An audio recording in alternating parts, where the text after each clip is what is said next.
So hello everyone, good morning, जय हिंद, नमस्कार। तो कैसे हैं आप सब? उम्मीद है आप लोग बहुत अच्छे होंगे। तो फ्रेंड्स, स्वागत है आपका अपना YouTube channel the fast knowledge में। फ्रेंड्स, आज की वीडियो खास होने वाली क्योंकि आज मैं आप लोग को इंडिया पोस्ट जीडीएस की सेकंड मेरिट लिस्ट के बारे में बताने वाला हूं, है ना। जैसा कि आप सबको पता है कि इंडिया पोस्ट जीडीएस के जो फर्स्ट मेरिट सूची है उसको जारी कर दिया गया है। अब बारी है जीडीएस की सेकंड मेरिट लिस्ट का। तो बहुत ही बेसब्री से उन छात्र और छात्राओं का इंतजार है जीडीएस की सेकंड मेरिट सूची का। तो आखिरकार सेकंड मेरिट लिस्ट रिजल्ट है वो कब आने वाली है, कौन सी डेट को आने वाले है ना, इस वीडियो में मैं आप लोग को क्लियर करने वाला हूं। और इस वीडियो में आप लोग को आज की जो लेटेस्ट अपडेट है वो बताने वाला हूं कि आज की लेटेस्ट अपडेट क्या है ना, और आपकी सेकंड मेरिट लिस्ट रिजल्ट कब आने वाली है, और कैसे आप लोग जो है इसका पीडीएफ प्राप्त कर पाओगे, और कैसे अपना जो रिजल्ट है उसको आप चेक कर पाओगे, है ना। फ्रेंड्स, सबसे पहले मैं आप लोग बता दूं, यदि आप हमारे वीडियो पर नया है, यदि आपको ऐसे ही लेटेस्ट अपडेट चाहिए तो फटाफट से इस वीडियो को प्यास लाइक कर दीजिए, और यदि आपको वीडियो अच्छी लग रही हो तो इस चैनल को फटाफट से सब्सक्राइब कर दे, है ना। तो फ्रेंड्स, आइए वीडियो को शुरू करते हैं। वीडियो को शुरू करने से पहले मैं आप लोग बता दूं कि जितने भी स्टूडेंट्स मेरे वीडियो को देख रहे हैं, चाहे वो छात्र छात्रा हो या उनका पेरेंट्स हो, माता पिता हो, भाई बहन या उनका फ्रेंड्स लोग हो, सबसे पहले आप कमेंट करके कमेंट बॉक्स में अपना अपना जो परसेंटेज है वो हमें कमेंट करके बताएं, ताकि मैं आप लोगों की जो है एक अच्छा स्वाद दे सकूं, बता सकूं कि आपका सिलेक्शन है इस आने वाली मेरिट लिस्ट में आपका हो पाएगा कि नहीं हो पाएगा। पिछली बार की अपेक्षा इस बार कितनी परसेंट कट ऑफ ज्यादा जाने वाला है, क्या इस बार कम कट जाएंगे या हाई कट ऑफ जाएंगे, सारी जानकारी को मैं आप लोगों को इस वीडियो में स्टेप बाय स्टेप बताने वाला हूं। तो फटाफट से अपना अपना जो परसेंटेज है वो कमेंट करके बता, आपको क्या क्या बताना है, अपना परसेंटेज बताना है, अपना कैटेगरी बताना है, अपना सर्कल बताना है, अपना डिवीजन, आप कौन सर्कल से अप्लाई किए थे आपको वो सर्कल और डिवीजन बताना है, और परसेंटेज कैटेगरी ये सारे बताना है ना, ताकि मैं आप लोग को जो है बता सकूं कि आपका सिलेक्शन जो है इस नई लिस्ट में हो पाएगा कि नहीं हो पाएगा, आपका रिजल्ट इसमें आएगा या नहीं आएगा। तो फटाफट से आप कमेंट करके बताया, है ना। तो फ्रेंड्स, आइए यहाँ पे सबसे पहले इसकी लेटेस्ट अपडेट मैं आप लोगों को बता देता हूँ कि इसकी जो लेटेस्ट अपडेट है इसमें क्या बताएगा, और इसके बाद जो है स्टेप बाय स्टेप जो है इसकी कैटेगरी वाइज कट ऑफ क्या जाने वाली है, सारी जानकारी को कौन कौन से जो स्टेट्स है कट ऑफ कम जाएगा, है ना, और अधिक कट ऑफ वाले स्टेट्स कौन कौन से, सारी जानकारी को मैं आप लोगों को बताऊंगा, है ना। तो फिलहाल मैं आपको इसका जो लेटेस्ट अपडेट है वो आपको बता देता हूँ। यहाँ बताया जा रहा है कि जीडीएस ऑनलाइन इंगेज शेड्यूल जो 1 जनवरी 2025 list 1 of solicited candidate published. मतलब यह बताया जा रहा है कि जनवरी 2025 का जो लिस्ट 1 है, मतलब भारतीय डाक विभाग की जो वैकेंसी आई थी 21,213 पदों पे, उसकी जो जनवरी की जो लिस्ट 1 है वो जारी हो चुकी है ना। अब बारी है जीडीएस के सेकंड मेरिट लिस्ट का, और यदि उन लोगों ने जिन भी कैंडिडेट्स ने फॉर्म भरा था और उन लोगों ने अभी तक जीडीएस की फर्स्ट मेरिट सूची का जनवरी का जो फर्स्ट मेरिट सूची है उसको डाउनलोड नहीं किए थे तो फटाफट से आप डाउनलोड कर लीजिए, है ना, क्योंकि उसका जो लिस्ट 1 का जो भी रिजल्ट है वो पब्लिश हो चुका है। अब बारी है जीडीएस की सेकंड मेरिट लिस्ट की, तो उन लोगों को कहां से डाउनलोड करना है सबसे पहले मैं आपको ये बता देता हूं। आपको कहीं भी नहीं जाने की जरूरत नहीं पड़ेगी, आपको सीधा आपको क्या करना है, इस वीडियो के डिस्क्रिप्शन बॉक्स में चले आना है ना। जैसे ही इस वीडियो के आप डिस्क्रिप्शन बॉक्स में आइएगा ना, तो आपको क्या मिलेगा, आपको सीधा सबसे पहले लिंक मिलेगा टेलीग्राम चैनल का। जैसे आप उस लिंक पे क्लिक करिएगा तो आपको सीधा लेके जाएगा टेलीग्राम ग्रुप में लेके जाएगा, है ना। टेलीग्राम आपको ग्रुप मिल जाएगा, वहां पे आपको जैसे जाइएगा तो वहां पे आपको ज्वाइन का बटन दिखेगा, आपको वहां पे ज्वाइन का बटन दिखेगा, आपको यहाँ पे ज्वाइन कर लेना। जैसे ज्वाइन करिएगा ना तो आप उसके हिस्सा बन गया। अब क्या होगा कि उसमें आपको डेली आपको लेटेस्ट अपडेट मिलेगा, प्लस में वहां पे जितनी भी सारे साल का जो लिस्ट का जो रिजल्ट आती है, सारे साल का जो रिजल्ट का पीडीएफ जितना भी लिस्ट है, सारे जो लिस्ट का पीडीएफ वहां पे अवेलेबल करा दिया जाता है। क्योंकि अब यदि आपको जो है चेक करना हो तो आप चेक कर सकते हैं। पिछली बार जितनी वैकेंसी, पिछली बार जो वैकेंसी आई थी भारतीय डाक विभाग में, पिछली बार 6 टोटल लिस्ट आई थी, तो टोटल 6 लिस्ट का पीडीएफ वहां पे अवेलेबल है। और इस बार भी लिस्ट 1 आई है तो उसका पीडीएफ यहाँ पे अवेलेबल है, आप चाहे तो जो है जाके चेक कर सकते हैं ना। और जैसे ही सेकंड लिस्ट आएगी तो उसका भी पीडीएफ यहाँ पे अवेलेबल हो जाएगा। आपको भी यदि आपको विश्वास नहीं है तो फटाफट जाके वहां पर उस पर लिंक पे क्लिक करिए और जाके वहां पे चेक कर लीजिए। और यदि आप वहां पे सिर्फ यही नहीं बल्कि आपको और भी, जैसे मान लीजिए यदि आप बहुत सारे एग्जाम की तैयारी कर रहे हैं, जैसे कॉम्पिटिटिव एग्जाम से आरआरबी, एएलपी, एसएससी, यूपीएससी या एसएससी, बहुत सारे एग्जामों की यदि आप तैयारी कर रहे हैं, बैंकिंग वगैरह की तैयारी कर रहे हैं, तो आपको वहां से जो है डेली करंट अफेयर मिलेगा ना। आपको डेली करंट अफेयर की जो है वो आपको नोट वहां से आपको मिल जाएगी। तो फटाफट से वहां से जो है आपको ज्वाइन कर लीजिए, आपको डेली करंट अफेयर वहां से मिल जाएगा, आपको कहीं जाने की कोई जरूरत नहीं पड़ेगी ना। और डेली करंट अफेयर वहां से आप देख सकते हो भी बिल्कुल आसानी से, और उसका भी पीडीएफ आप डाउनलोड कर सकते हो, वो भी डेली करंट अफेयर, है ना। तो आपको यहाँ पे बहुत सारे फायदे यहाँ पे मिलने वाली है। तो फिर चलिए मैं आपको बताने वाला हूँ कि वो कौन कौन से स्टेट्स हैं, इसका जो कट ऑफ है वो कम जाता है, और वो कौन कौन से स्टेट्स हैं इसका जो कट ऑफ है वो हाई जाता है। कम कट ऑफ वाले स्टेट कौन कौन से हैं और हाई कट ऑफ वाले स्टेट कौन कौन से हैं ना, ये जानना आपके लिए जरूरी है, ताकि आप लोग यदि आपको पता रहेगा कि कम कट ऑफ वाले स्टेट्स कौन कौन से हैं तो ही जो है आप उस सरकार से फॉर्म को अप्लाई कर पाओगे और आपका सिलेक्शन हो पाएगा ना। तो फ्रेंड्स, आइए जानते हैं इस सारी जानकारी को मैं आपको इस वीडियो में कवर करवाने वाला हूँ। जैसा कि आप यहाँ पे देख रहे हैं फोन के स्क्रीन पे कि कम कटअप जाने वाले राज्यों के नाम है ना, जैसे कि आपको यहाँ पे शो कर रहा होगा कम कटअप जाने वाले राज्यों के नाम। तो वो कौन कौन से राज्य है इसका जो कटअप है वो कम जाता है। तो यहाँ पर देख लीजिए उड़ीसा, यहाँ पे उड़ीसा राज्य इसका कटअप कम जाता है। तो यदि आप इन स्टेटों से फॉर्म को अप्लाई करेंगे तो आपको सिलेक्शन जो है वो देखने को मिलेगा। उसके बाद गुजरात और नॉर्थ ईस्ट की बात करें तो इन सबका जो कटअप है वो कम जाता है। उसके बाद जो राजस्थान हो गया है ना, यहाँ पे देख सकते हैं। उसके बाद यहाँ पे जो नेक्स्ट जो स्टेट्स है वो यहाँ पे है राजस्थान, पंजाब, असम, केरल, इस सबका जो जितने भी स्टेट्स हैं इसका जो कटअप है ना वो कम जाता है। उसके बाद जो केरल के बाद में बात करूँ तो यहाँ पे असम, केरल, उत्तराखंड, आंध्र प्रदेश, इन सब स्टेट का जो कटअप है बहुत ही कम जाता है। यदि आपका 60% है, यदि आपका 60% है या 70% है या इसके एवव है तो आपका जो सिलेक्शन है वो इसमें हो जाएगा, यदि आप इन स्टेटों से फॉर्म को अप्लाई करेंगे तो, है ना, क्योंकि इन स्टेटों का जो कटअप है वो कम जाता है। और इसके अलावा बहुत सारे जो स्टेट्स है इसका कटअप यहाँ पे हाई जाता है। अब आप पूछेंगे सर कि यहाँ पे जो है इसका लैंग्वेज भी अलग अलग होगा ना, तो इस सारे स्टेट से फॉर्म को अप्लाई नहीं कर सकते हैं। तो ऐसा बिल्कुल भी नहीं है। इसमें क्या होगा कि मान लीजिए आप यहाँ पे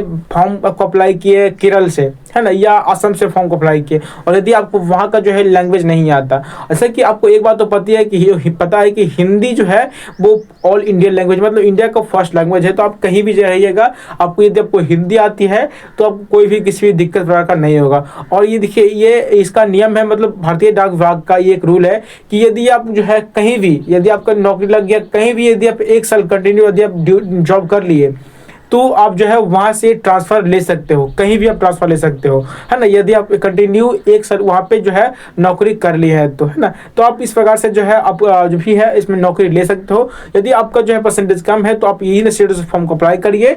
आपका जो सिलेक्शन, मान लीजिए आपका सिलेक्शन जो है हो जाता है, आपको लैंग्वेज पता नहीं है तो आपको 1 साल कैसे भी करके वहाँ पे मैनेज करना है। इसके बाद जो है आप ट्रांसफ़र के लिए आवेदन कर सकते हो, आपका ट्रांसफ़र जो है वो करा दिया जाएगा, है ना।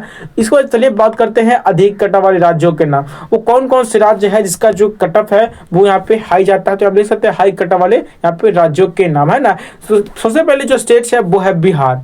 सबसे जो पहला स्टेट है बिहार। अब दिखेगा कि बिहार एक ऐसा राज्य है जिसका जो कटअप है यहाँ पे, इसका फर्स्ट स्टेट की बात करें तो 95 टू यहाँ पे 100% यहाँ पे देखने को मिलेगा। मैं बिहार स्टेट की बात कर रहा हूँ, इसका जो कटअप है बहुत ही हाई जाता है। इसके बाद चलिए बात करते हैं नेक्स्ट स्टेट की। तो नेक्स्ट स्टेट है वो है छत्तीसगढ़। तो इसका भी कटअप यहाँ पे बहुत ही हाई रहता है, वो देखने को मिलेगा। इसके बाद मैं बात करूँ दिल्ली की, तो यहाँ से बहुत ही कम बच्चों को यहाँ पे सिलेक्ट किया जाता है, क्योंकि यहाँ पे इतना ज़्यादा यहाँ पे परसेंटेज यहाँ पे कटअप जाता है, क्योंकि यहाँ से बच्चे जो है शॉर्टलिस्टेड हो ही नहीं पाते हैं। मतलब यहाँ से आपको यहाँ पे 30 से 35 बच्चे जो है बहुत से बहुत जो है प्रत्येक लिस्ट में सिलेक्ट होते हैं, क्योंकि यहाँ जो है यहाँ पर बहुत ज़्यादा जो है कटअप यहाँ पे देखने को मिलता है। उसके बाद नेक्स्ट जो स्टेट है वो हरियाणा। तो हरियाणा की भी कटअप बहुत ज़्यादा रहते हैं। जैसे मान लीजिए कि यहाँ जो कटअप है वो टोटल के टोटल आपको 100% वाले मिलेंगे। हरियाणा में जितने भी यहाँ पे आप कटअप दिखेगा तो सबका यहाँ पे आपको 100% दिखने को मिलेगा। एक भी आपको नहीं मिलेगा जिनका कम परसेंट, आपको ज़्यादातर 100% वाले लोग ही मिलेंगे। इसके बाद जो नेक्स्ट स्टेट है वहाँ पे यहाँ पे बंगाल, है ना, सॉरी इसके बाद इसके पहले यूपी है। तो जो यूपी स्टेट है ना, मैं पहले भी जिक्र कर दिया हूँ कम कटअप वाले स्टेट में यूपी का। तो यहाँ पे यूपी का कुछ डिवीजन में यहाँ पे ऐसे हो सकते हैं, यूपी का जो कुछ डिवीजन है उसका कटअप बहुत ही हाई जाता है, इसलिए ये हाई कैटेगरी में आता है और लो की कैटेगरी में भी आता है, क्योंकि यहाँ से बहुत सारे लोगों का जो है यहाँ पे 90% भी सिलेक्शन देखने को नहीं मिलता है ना। तो यहाँ पे होता है ना, और यहाँ पे फर्जीवाड़ा होने के कारण भी इसमें कंपटीशन संख्या बहुत ज़्यादा बढ़ जाती है, और इसमें जो है उन बच्चों का सिलेक्शन नहीं हो पाता जिनका अच्छा खासा परसेंटेज है और कम परसेंटेज है ना। इनमें इतना ज़्यादा फर्जीवाड़ा होता है क्योंकि इसमें पहली बात तो इसमें की एग्ज़ाम नहीं लिया जाता है।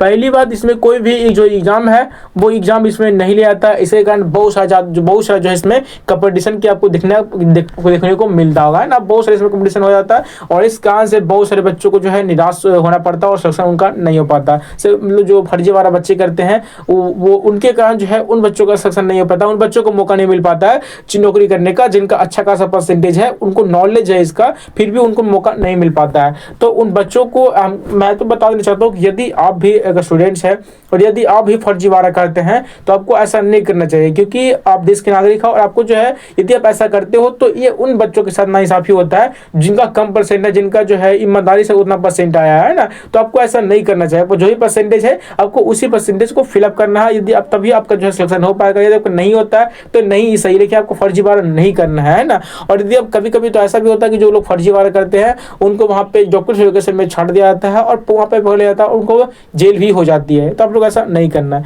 इसका जो नेक्स्ट स्टेट है बंगाल, इसका भी कट ऑफ बहुत हाई जाता है। जम्मू कश्मीर, इसका भी कट ऑफ बहुत है। जैसे पिछली बार के जो कट ऑफ देखे होंगे, अब जो सारा पीडीएफ वहाँ पे अवेलेबल है टेलीग्राम ग्रुप में, वहाँ पे जाइए और वहाँ से पीडीएफ को डाउनलोड कर लीजिए। आपको पता चल पाएगा कि यहाँ पे जम्मू कश्मीर का जो कट ऑफ है वो कितना, क्योंकि इसका जो कट ऑफ है वो हर बार यहाँ पे हाई रहता है, चाहे वो फर्स्ट लिस्ट हो, चाहे सेकंड लिस्ट हो, चाहे वो थर्ड लिस्ट हो, है ना। इसे फोर्थ फिफ्थ लिस्ट के बाद ही जो है इसका कट ऑफ लो जाता है। हालांकि जितने भी फर्स्ट से लेकर थर्ड में लिस्ट का जो कट ऑफ है वो हाई ही रहता है। इसके बाद जो नेक्स्ट स्टेट है जो है तमिलनाडु, है ना।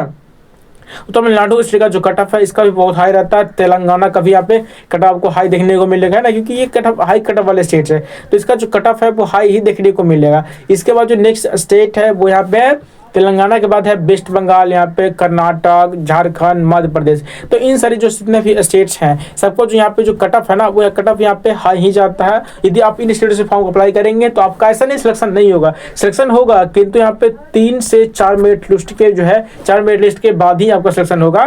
तो आपका फर्स्ट मेरिट लिस्ट में सिलेक्शन नहीं होगा, क्योंकि इसकी इन सारे जो स्टेट्स है इस सारे स्टेट का जो कट ऑफ है वो यहाँ पे बहुत ही हाई जाता है। क्योंकि आपका जो है आप देख सकते हैं जो फर्स्ट मेरिट लिस्ट है उसमें हम देखे हुए कि कौन सारे जो जितने बच्चे हैं उनका जो है कितने परसेंट वाले बच्चों का सिलेक्शन हो पाया है और कितने परसेंट वाले बच्चों का सिलेक्शन नहीं हो पाया ना। तो आप यहाँ से क्या कर सकते हैं, आप देख सकते हैं ना।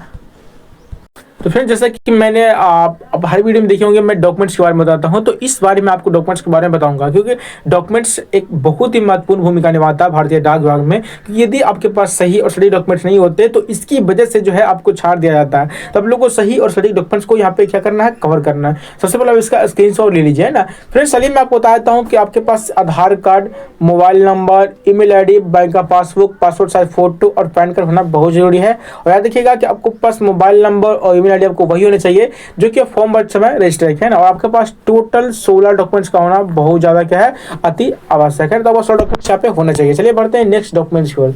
तो नेक्स्ट जो डॉक्यूमेंट्स है वो यह है पहचान पत्र। नेक्स्ट डॉक्यूमेंट्स के यहाँ पे पहचान पत्र, यहाँ पे 10वीं का मार्कशीट है ना, यहाँ पे 10वीं का मार्कशीट, इंटर का यहाँ पे मार्कशीट, यहाँ पे जीडीएस का आवेदन फॉर्म, जीडीएस का क्या है, जीडीएस का आवेदन फॉर्म, जीडीएस का यहाँ पे सिलेक्शन लिस्ट है, जीडीएस का है यहाँ पे जीडीएस का सिलेक्शन लिस्ट है ना। जीडीएस का सिलेक्शन लिस्ट आपके पास होना जरूरी है। उसके बाद जो है आय प्रमाण पत्र, जाति प्रमाण पत्र और निवास प्रमाण पत्र होना बहुत जरूरी है। और याद रखिएगा कि आय प्रमाण पत्र आपके मम्मी या पापा में से किसी एक का होना चाहिए। जाति प्रमाण पत्र और निवास प्रमाण पत्र ये आपका होना चाहिए, और वो भी तीनों प्रमाण पत्र आपके पास करेंट होना चाहिए। यदि पास करेंट प्रमाण पत्र नहीं है, मतलब इस साल का जो है करेंट प्रमाण पत्र नहीं है, तो फटाफट से आप करेंट प्रमाण पत्र बनवा लीजिए, क्योंकि इसको बनवाने में आपको पैसा खर्चा नहीं होता है, कहीं भी भाग दौड़ नहीं करना पड़ता, अपने फोन के माध्यम से बनवा सकते हैं ना। कैसे बनाना है इसकी यदि आपको पता होगा तो आप आसानी से बनवा लेंगे, नहीं तो आप जो है अब चाहे तो किसी साइबर कैफ से या तो अपने ब्लॉग से बनवा सकते हैं। ये आपको करेंट बनवाना बहुत जरूरी है, क्योंकि ये सिर्फ वहाँ जितने भी डॉक्यूमेंट्स है ये सिर्फ वहाँ ही काम नहीं है, बल्कि और भी बहुत सारे जो कॉम्पिटिटिव एग्जाम है आपको वहाँ भी काम आएगा। तो आपको यहाँ पे क्या करना है, आपको इस सारे डॉक्यूमेंट्स को आप रेडी कर लें। उसके बाद मैं बात करूँ इंटर का मार्कशीट का, तो यदि आप 10th क्लास तक पढ़े हैं तो आप ना या फिर कोई दिक्कत नहीं होगा, क्योंकि इसमें इंटर का मार्कशीट का खोज नहीं है, बस यहाँ पे चेक करता है, बस ऐसे ही नहीं है तो नहीं ले जाइएगा, आपको वहाँ पे चेक कुछ नहीं बोलेगा, मांगेगा नहीं, है ना, क्योंकि ये ऑप्शनल में है। तो मैं बात करूं कि वो स्टूडेंट जो कि पीडब्ल्यूडी वाले हैं और उनका सिलेक्शन हो जाता है, मतलब पीडब्ल्यूडी वाले हैं, विकलांग है, हैंडीकैप है, तो उनके पास इसका सर्टिफिकेट होना चाहिए। और वो बच्चे जो कि ईडब्ल्यूएस वाले हैं, तो बच्चे जो कि ईडब्ल्यूएस वाले हैं तो उनके पास इसका सर्टिफिकेट होना चाहिए। प्लस में 2 प्रमाण पत्र ऐसे हैं जो कि आप सबके पास होने चाहिए। पहला क्या है, पहला है फिटनेस प्रमाण पत्र, पहला क्या है यहाँ पे फिटनेस प्रमाण पत्र जो कि आप सबके पास होने चाहिए। और दूसरा क्या है, और दूसरा है वो है जन्म प्रमाण पत्र, दूसरा क्या है जन्म प्रमाण पत्र जो कि आप सबके पास होना चाहिए। यदि इन सारे डॉक्यूमेंट्स आपके पास है तब तो डॉक्यूमेंट्स वेरिफिकेशन में तो छाटे नहीं जाने वाले हैं। आपका डॉक्यूमेंट्स वेरिफिकेशन जो प्रक्रिया है वो सफलतापूर्वक हो जाएगी यदि आपके पास इन सारे डॉक्यूमेंट्स का जो डिजिटल डॉक्यूमेंट्स है वो है तो, है ना। और फ्रेंड्स मैं आपको बता दूं कि आपको जो है आपको घर से ही पूरी तैयारी करके जाना है। आपको जो है सारे डॉक्यूमेंट्स का तो आपको 2 से 3 कॉपी, आपको 2 से 3 कॉपी जो है वो फोटो कॉपी करवा के जाना है, ताकि आप लोग को वहां पे जाने के बाद किसी साइबर कैफ में किसी फोटो कॉपी दुकान पर ना भाव करना पड़े। और सबसे पहले आपका डीबी की प्रक्रिया हो, डॉक्यूमेंट्स वेरिफिकेशन की प्रक्रिया हो, आपकी नौकरी लग जाए, उसको आपको सेकंड डीबी के लिए मैसेज आए, मतलब आप सेकंड डीबी के लिए जो है बुलाए, तो आपको इसके लिए आपको घर से ही पूरी तैयारी जाना। आपको 2 से 3 जो है कॉपी जो है सारे डॉक्यूमेंट दाखिला करवा के जाना है ना। तो आई होप कि आपको समझ में आ गया होगा, तो है ना। तो फ्रेंड्स जैसा कि मैंने आपको सारी जानकारी जो है स्टेप बाय स्टेप अच्छे से बता दिया। आपको वीडियो अच्छी लगी हो तो वीडियो को प्यार लाइक करें और हमारे चैनल को सब्सक्राइब करें। तब तक के लिए धन्यवाद। मिलते हैं कैसी न्यू वीडियो में न्यू लेटेस्ट अपडेट के साथ। धन्यवाद। और ये सारे जैसे ही रिजल्ट आ जाएगी सारे सेल का जो PDF है टेलीग्राम ग्रुप में अवेलेबल हो जाएगा और वहां से डाउनलोड आसानी से कर पाएगा ना। तब तक के लिए धन्यवाद।